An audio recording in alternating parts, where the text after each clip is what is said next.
Let me ask you something uncomfortable. Right now, at this exact moment, you are paying a price. You might not feel it. You might not see it. But it is being deducted from your life account silently, every single day. The question is not whether you will pay. The question is what you are paying for. Because every human being on this planet pays. The disciplined person pays with early mornings, with sacrifice, with choices that sting. And the comfortable person pays too, with a hollow chest at 3 a.m., with years that blurred into nothing, with the slow death of a life unlived. You will pay one price or the other. And the cruelest joke the universe ever played on you is this. The price of comfort is always more expensive. This is the story of a man who learned that truth the hardest way possible, by losing everything that ever mattered to him. And it might be the most important story you ever hear. Chapter 1. The Man Who Wanted Everything and Paid for Nothing. Christopher was 28. Not a villain, not a bad person, not even lazy in the way lazy people like to pretend they aren't. He was just ordinary, dangerously, tragically ordinary. He worked the register at a convenience store, 8 hours a day under fluorescent lights, selling other people's cigarettes and lottery tickets. His salary barely kept the rent paid on a one-bedroom apartment with a leaky faucet and a neighbor who played music too loud on Tuesday nights. But Christopher had dreams. Big, burning, cinematic dreams. He wanted to build a company from nothing. He wanted to be the kind of man who looked in the mirror and felt proud. He wanted to get his body right. Not some magazine cover, just healthy, just capable. He wanted to travel the world with the woman he loved, Aurora, who had chosen him 3 years ago despite every reason not to, who still believed in him even when he gave her zero evidence that her belief was justified. He wanted everything. He just didn't want to pay for any of it. And this is where the story stops being Christopher's and starts being yours. Because when he got home from work exhausted and his business idea sat unfinished on a laptop he barely opened, he didn't say, "I'm choosing comfort." He said, "I'll start next week. I worked hard today. I deserve a break." When Friday came and his friends called, he didn't say, "I'm choosing parties over my future." He said, "I need to socialize. Mental health is important. I can't always work." When Sunday arrived and the week's last window for productivity opened and closed, he didn't say, "I wasted another week." He said, "I'll go hard starting Monday. This week just got away from me." He was a master of the negotiation, a genius at rationalizing why the price didn't apply to him. Aurora tried. God, she tried. She offered to help structure the business plan. She invited him to train with her in the mornings. She started meal prepping healthy food and leaving it in the fridge with little notes. She was practically begging him to become the man she already believed he could be. His answer never changed. "Not now. I'm tired. I'll start next week." Until the night she sat across from him at the kitchen table, hands folded, eyes dry, not angry, which would have been easier, just done, and said, "Chris, I love you. I genuinely love you. But I cannot watch you waste your life and pretend I'm okay with it. I want to grow. I want to see the world. I want to build something. And you are exactly where you were the day we met. Nothing has moved. Nothing has changed. I can't keep waiting for a next week that never comes." She left that night, and Christopher did what broken men do. He ordered a pizza. He drank until the room softened. He told himself she'd be back. He told himself this was actually a blessing, some space to figure things out, that maybe this was the push he needed. He was still lying. Chapter 2. The moment the mirror told the truth. 2 weeks after Aurora left, Christopher was standing in his bathroom at 1 a.m. He'd come home from his third night out in a row. Different bars, same result. A temporary fog to hide from a permanent problem. He looked in the mirror the way you look at your phone when you're drunk, not really seeing it and then suddenly seeing it all at once. A 28-year-old man with soft eyes and a soft body and a soft life. No business, no progress, no purpose, no Aurora. Nothing but a series of almost started dreams piled up behind him like unopened boxes. He stood there for a long time, and for the first time in years, maybe the first time ever, he asked himself the right question. Not, why is this happening to me? Not, why doesn't anyone understand me? But, what do I actually want? And what am I actually willing to pay for it? The first answer was easy. He wanted Aurora. He wanted a business that was real. He wanted to respect the face in this mirror. He wanted a life that meant something. The second answer? That one cracked something open inside him. Because up until that moment, Christopher's entire adult life had been a negotiation with reality. A constant attempt to get the result without paying the cost. The relationship without vulnerability. The body without discipline. The business without sacrifice. The extraordinary life at the discount price. And reality, patient, silent, indifferent, had simply collected what was owed. He hadn't avoided paying the price. He had paid the highest price there is. He had paid with years. With Aurora. With self-respect. With every version of himself he could have been but wasn't. The universe had invoiced him, and he had paid it in full. That night, unable to sleep, spiraling through YouTube at 2 a.m., a video appeared in his feed about samurai discipline. About men who trained for decades in silence. Men who didn't want to serve their purpose, they simply did because purpose was non-negotiable. The video mentioned a book, Atomic Habits by James Clear. It mentioned a code, Bushido, the way of the warrior. Christopher downloaded the book and started reading at 2:17 a.m. He didn't sleep that night. Chapter 3. The law no one wants to accept. There is a principle so old it has been written in 1,000 languages, carved into temple walls, whispered by monks, shouted by generals. You reap exactly what you sow. No more, no less, no exceptions. Not approximately, not eventually if things work out. Exactly. Sow comfort and you harvest mediocrity.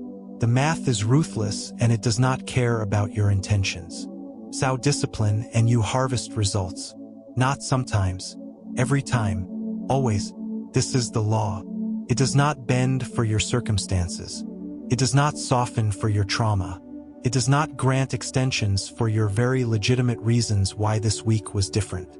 The samurai of feudal Japan built an entire civilization on this understanding.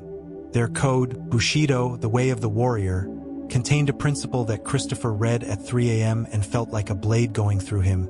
You cannot serve two masters. You either serve comfort or you serve purpose. Never both at the same time. Your mind will tell you otherwise. This is perhaps the most important thing anyone will ever say to you, so pay attention.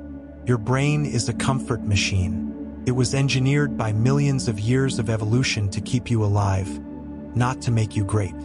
And the way it keeps you alive is by convincing you that the cost can be negotiated, that you can get the body without the diet, that you can build the business without the long nights, that you can have the relationship without the vulnerability, that you, specifically, are the exception, that the rules that apply to everyone else don't quite apply to you because your situation is more complicated. It is the oldest lie ever told, and it is told to you by you in your own voice every single day. Christopher read this and felt something shift in his chest. Not inspiration, not motivation, something colder and more permanent. Recognition. He had spent 28 years inside that lie, and the invoice was sitting right there on his bathroom mirror. He made a decision that night that had nothing to do with motivation, nothing to do with excitement, nothing to do with the temporary electricity of epiphany. He made a decision based on mathematics. The price will be paid. The only question is whether he chooses what he pays for. He could pay with effort, or he could keep paying with his life. Chapter 4. The Master. Christopher found a jiu-jitsu school 3 blocks from his apartment. He chose jiu-jitsu not because he wanted to fight. He chose it because he had read that martial arts didn't just train bodies, they trained the relationship between your mind and discomfort. They taught you to be calm in chaos, to think clearly when everything in you is screaming to stop. He needed that more than he needed muscle. The school's master was a man named Kenji.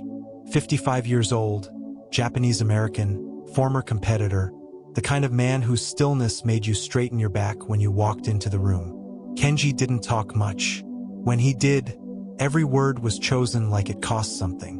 Christopher walked in for his first class buzzing with the energy of the newly converted. You know the energy when you've just had the revelation, when everything feels possible, when the plan seems so clear. "Master," he said, approaching Kenji after being handed his GI, "I want to change my life. I want to become disciplined. I want to learn how to." Kenji raised one hand. Silence. He looked at Christopher for a long moment, the way a doctor looks at an X-ray. "Do you want to?" he said. "Or will you do?" Christopher opened his mouth. "Don't answer yet," Kenji said. "Think about it. Do you know the difference between wanting and doing?" Christopher didn't answer. Wanting is comfortable. Doing hurts. Everyone wants. Very few do. Kenji tilted his head. "So which is it?" "I'll do," Christopher said. "Then stop talking," Kenji said, "and start training." The first 3 sessions were humiliation in a GI. Men smaller than Christopher, lighter than Christopher, older than Christopher, they folded him like laundry, casually, without particular effort, because they had paid years of price that Christopher was only now beginning to understand. He was trying to compensate for a decade of neglect with 2 weeks of motivation. The mat didn't care about his motivation. After the 3rd session, bruised and breathing through his mouth, Christopher approached Kenji. "Master, how long until I'm good at this?" Kenji looked at him sideways. "Good question. Wrong question." He picked up a towel. "Better question. How much are you willing to pay?" Chapter 5, Gaman, the Art of Enduring. Kenji pulled up a chair. This was unusual. Kenji didn't usually explain. He demonstrated. But Christopher had asked something that deserved an answer. "There is a concept," Kenji said, "that is very difficult to translate into English. In Japanese we call it Gaman. It means to endure what is difficult, without complaint, without surrender, without looking for the shortcut. To bear what is unbearable. Not because you like it, but because you understand that the only way out is through." He pointed across the mat at a young man working on his guard passing. Purple belt, focused eyes. "He has trained here for 6 years, Kenji said. "Do you know how many times he wanted to quit?" "No. Hundreds," Kenji said. "He told me once he almost quit 40 times in his first year alone. Injuries, frustration, life. Do you know how many times he actually quit?" Christopher already knew the answer. 0, Kenji said. "That is Gaman." In the ancient samurai tradition, Gaman was not considered optional.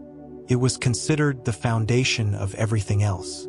The vague, apologetic energy he used to carry into every room had been replaced by something quieter and more solid.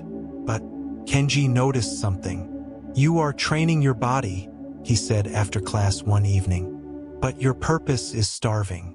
Why are you neglecting it?" Christopher shifted his weight. "I don't have time. I work. I train. I'm exhausted by the time." "Stop." Kenji's voice was not loud. It was just final. "Before you finish that sentence, do you know Ichigo Ichie?" Christopher shook his head. "One encounter. One opportunity. Each moment exists exactly once. It will never return in any form for any reason to any person. It is spent either on something or on nothing, and then it is gone forever." He looked at Christopher steadily. "You are 28 years old. How old will you be when you decide to begin?" The question sat there like a stone. 30? 35? 40? Each day you do not work toward what you are meant to build, you are spending that day. And you cannot get a refund. There is no return policy on time. That night, Christopher couldn't sleep. He opened the Notes app on his phone and did something simple and devastating. He mapped his day. Work, 8 hours. Sleep, 7 hours. Training, 2 hours. Total, 17 hours. He had 7 hours left every single day. Where were they going? Scrolling, streaming, staring at nothing, moving from app to app in that zombified half-conscious drift that modern humans have normalized into invisibility. 7 hours. Every day. That was 49 hours a week. 196 hours a month. 2,352 hours a year. He had been sitting inside a prison of his own construction, complaining that the walls were too close, while 7 hours a day went out the window like smoke. He had time. He had always had time. He had just been spending it on nothing, and calling that rest. Chapter 7. Duty that is non-negotiable. Bushido does not speak much about motivation. Eventually, it felt automatic. This is how discipline is built. Not through motivation, through repetition under discomfort. Boredom as a gateway. Jake learned to sit with boredom, not escape it, not entertain it, just observe it. And then something strange happened. Boredom transformed, turned into calm, then clarity, then immersion. What he thought was boredom was actually withdrawal from stimulation. Once it passed, focus remained. The first real breakthrough. One evening, Jake looked up from his notebook. The room felt different, quiet, but not empty. His thoughts were aligned. The problem he was working on made sense. Not because he was smarter, because he was there, fully. Eventually, it felt automatic. This is how discipline is built. Not through motivation, through repetition under discomfort. Boredom as a gateway. Jake learned to sit with boredom, not escape it, not entertain it, just observe it. And then something strange happened. Boredom transformed, turned into calm, then clarity, then immersion. What he thought was boredom was actually withdrawal from stimulation. Once it passed, focus remained. The first real breakthrough. One evening, Jake looked up from his notebook. The room felt different, quiet, but not empty. His thoughts were aligned. The problem he was working on made sense. Not because he was smarter, because he was there, fully. The only choice you ever get is whether you pay with effort or with regret. Chapter 8. The price no one warns you about. Month 6. Christopher was unrecognizable. 15 kilograms gone. Blue belt in jiu-jitsu earned on the mat, not bought or given. The business project, which had lived inside a folder on his laptop for 2 years gathering digital dust, had become something real. A real structure, real clients on the horizon, real revenue in the early stages. He was not the man who had stood at that bathroom mirror at 1 a.m. He was someone the man in the mirror had been afraid to become. He texted Aurora. "I know I don't have any right to ask for anything, but I'd like to show you something, if you're willing. Can I meet you?" 3 hours of silence. Then, okay. They met at the cafe where they'd gone on their first date. Christopher got there early. He sat at the same table. He ordered the same coffee. Aurora walked in and saw him before he saw her, and the expression that crossed her face. He didn't see it, but it was the expression of someone watching a person be who they were always supposed to be. She sat down. They looked at each other. "You look different," she said. "I am different." And then he did something that surprised her, something that surprised him too. He thanked her, not for coming back, not for giving him another chance. He thanked her for leaving. "What you did," he said, "was the most honest thing anyone has ever done for me. You didn't lie to make me comfortable. You told me the truth at the cost of your own comfort. And I was so far inside my own excuses that I needed to lose everything to finally hear it." He looked at the table. "I'm not here to ask you to come back. I'm here because I needed you to know that you weren't wrong. You saw something in me that I couldn't see. And I'm finally becoming that person." The silence between them was not uncomfortable. It was the silence of something that matters. Aurora looked at him for a long time. "Chris, I still love you. I never stopped." She chose her next words with visible care.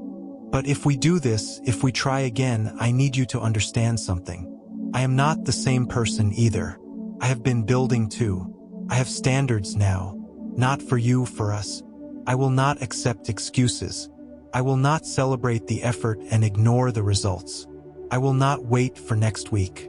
If you come back, it has to be the version of you who's sitting in this chair right now every day for the rest of our lives. Not 6 months, not 2 years, forever. She held his gaze. Are you ready for that?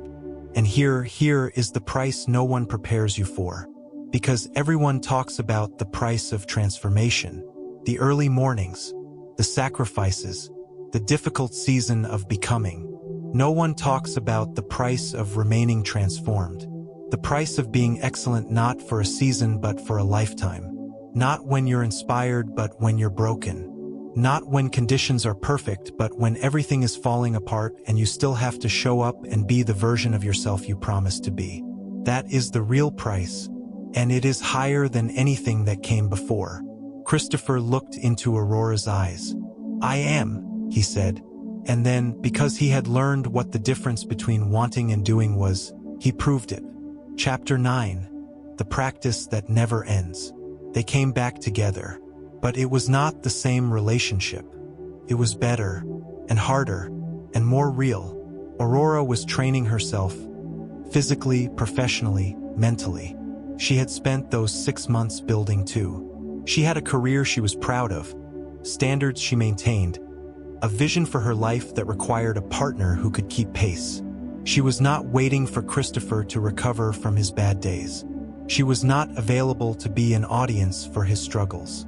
She was a partner, which meant she expected him to keep paying the price every single day, the same way she was paying it every single day. And this pressure of being truly known, truly expected, truly held accountable by someone who would not look away, forced Christopher to understand something that Bushido has been teaching for 1,000 years. Discipline is not a thing you do. It is a thing you are. You do not exercise discipline sometimes and rest from it other times. Discipline is not a mode you switch into for important occasions. It is the baseline. It is the operating system. It is who you are at 6 a.m. when the alarm goes off and nothing in the world cares about your goals. It is who you are at the end of the day when you're spent and the work still isn't done. It is who you are in the small, unwitnessed moments that accumulate, invisibly, into the shape of your entire life. There were bad weeks. There were months when the business stalled and Christopher woke up every morning fighting the old voices. It's not working. Maybe you're not cut out for this. Maybe this was naive. He showed up anyway. There were fights with Aurora. Real ones. The kind that make you question whether the whole thing is worth it. He stayed and worked through them. There were moments when his body was injured from training and the mat was the last place he wanted to be. He went anyway, because the price of stopping was higher than the price of continuing. It always is. Chapter 10. What he built. Year 1. The business became real. Not successful yet, real. Revenue. Client. A thing that existed in the world beyond his laptop. Year 2. Christopher left the convenience store. He was his own boss. He was scared every single day. He showed up every single day. Year 3. He knelt in front of Aurora at the place they'd had their first date. She said yes. Not because the story was romantic, though it was, but because she had watched him pay the price every single day for 3 years. Not the performance of discipline, the practice of it. The unsexy, unspectacular, unglamorous daily grind of being who you said you would be. Today, Christopher is 33. His company crosses 6 figures annually. He competes in jiu-jitsu. He and Aurora travel. They went to Japan last year, which meant something to both of them for reasons anyone reading this story will understand. He wakes up at 6 a.m. Still, every day. Not because he has to, because that is who he is now. When people see his life, they say what people always say. Man, you got lucky. As if luck is what sets an alarm for 6 a.m. 5 years in a row. As if luck is what trains when your body is begging you to stop. As if luck is what puts in 3 hours on a business every night after working all day. As if luck is what sits in a cafe across from the woman you love and tells her the truth about who you were, instead of performing who you wished you were. Christopher was not lucky. Christopher paid. He paid with mornings, with nights, with weekends, with friendships that couldn't survive his standards, with discomfort that had no audience, no applause, no validation. And here is the final truth, the one that ties everything together.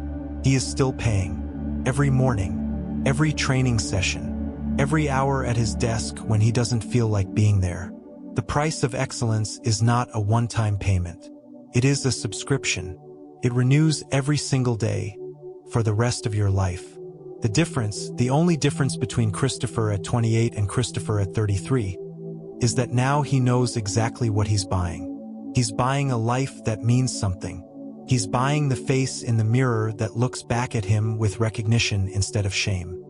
He's buying the woman who chose to believe in him and the satisfaction of having become worthy of that belief.